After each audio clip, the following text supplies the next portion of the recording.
তারা শুধু বক্তব্য বলবো না, আর যে সমস্ত বিষয়ে যে এতটা পারদর্শী, এত ব্যস্ততার মধ্যে নাটক এবং নাট্যচর্চা মাননীয় সভাপতি, মাননীয় মন্ত্রী শ্রী ব্রাত্য বসু কিভাবে করেন আমি জানি, কিন্তু আমরা সত্যি গুণবদ্ধ।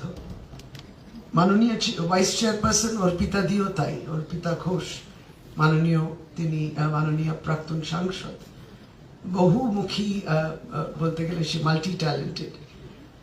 আপনাদের কাছ থেকে আমরা অনেক কিছু শিখি, একটু বিস্তারিত ব্রাত্য তো এখনো বলিনি, কিন্তু অর্পিতাদি বললেন, আমরা অনেক বিষয়েও জানলাম।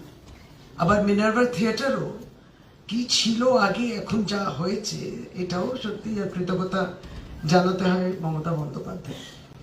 রাজ্য সরকারের পক্ষ থেকে আইএনসিএ দফতর কিংবা নাট্য সংস্কৃতি চর্চা কেন্দ্র যেভাবে এই পুরো পরিকাঠামো সাজানো হয়েছে, যেই সময় ওই গিরিশ ঘোষের কিংবা শিশির কুমারের যে সংকলন বেরোয়, যে এটা নিয়ে যে বিনোদন শুধু নয়, শেখা যায়, এবার শুধু শেখা নয়, ট্রেনিংও করা যায়, এই যে বিষয়গুলো শিখছেন, এটা একটা বড় দিক।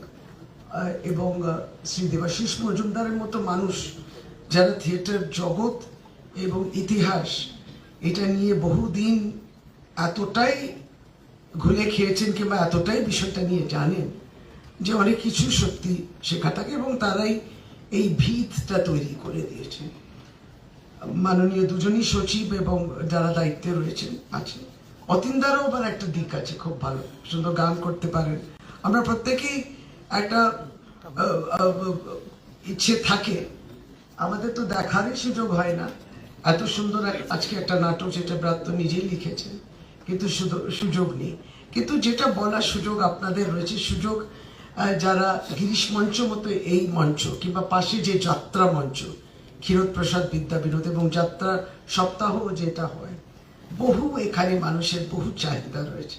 ফলে এই সবটা নিয়েই জাতীয় নাট্য উৎসবটাও খুব সুন্দরভাবে হোক, আমি সেই শুভকামনা জানাই এবং কৃতজ্ঞতা জানাই যে প্রতি বছরই অনেক মানুষ আছেন, তারা অপেক্ষায় থাকেন নাটক দেখার জন্য, ভালো নাটক দেখার জন্য। আফটারঅল আমার মনে হয় এটাই তো সমাজের আইনা, যে বার্তাটা দেয়া হয়, ভালো লাগুক না লাগুক, অপ্রিয় হোক জনপ্রিয় হোক লোকপ্রিয় হোক যাই হোক, মানুষেরই কথা এবং সমাজে যে বাস্তব সেটাই অনেকটা আয়না হিসেবে তুলে ধরে। সবটা নিয়ে আপনারা সকলেই এনজয় করবেন, উপভোগ করবেন, এবং এর প্রসার এবং প্রচার ঘটুক আরও আপনাদের মাধ্যমে। সকলে ভালো থাকুন, সুস্থ থাকুন।